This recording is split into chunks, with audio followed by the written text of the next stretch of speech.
আসসালামু আলাইকুম ওয়া রাহমাতুল্লাহ।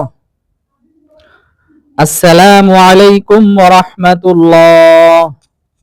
আপনি টুপি ছাড়া নামাজ পড়লেন কেন? আপনার টুপি কোথায়? হুজুর মনেই তো নেই, পকেটে রেখে দিয়েছি।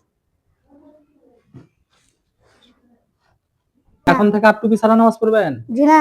টুপি মাথায় দেন। আপনি কি প্রতিদিন টুপি ছাড়া নামাজ পড়েন? জি না, প্রতিদিন টুপি পরি। আজকে পকেটে রেখে দিয়েছিলাম, তাই ভুলে গেছেন ভুলে আজকে? গেছি। জি। আচ্ছা।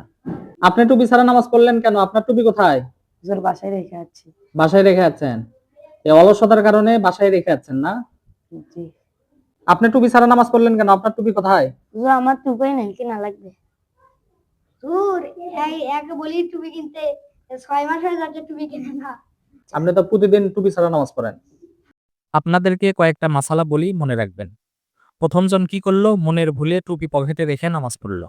সুতরাং কেউ যদি মনের ভুলে ঠেকাবশত খালি মাথায় নামাজ পড়ে, তাহলে ওই নামাজটা মাকরুহ ছাড়াই জায়েজ হবে। তো দ্বিতীয় জন কি করলো? অলসতাবশত টুপি বাসায় রেখে আসলো। তো এখানে মাসালা হলো, অলসতাবশত কোনো সময় খালি মাথায় নামাজ পড়া মাকরুহে তানজিহি। এ কারণে কিন্তু সওয়াব কম হবে। তো আরেকজন কি করে? টুপি ছাড়া প্রতিদিন নামাজ পড়ে। তো সুতরাং এখানে মাসালা হলো, সুন্নত মনে করা ব্যতীত খালি মাথায় নামাজের অভ্যাস করে নেওয়া মাকরুহে তাহরিমি। এটা কিন্তু মনে রাখতে হবে। আর আরেকটা মাসালা হলো, খালি মাথায় নামাজকে সুন্নত মনে করে করা বেদাত।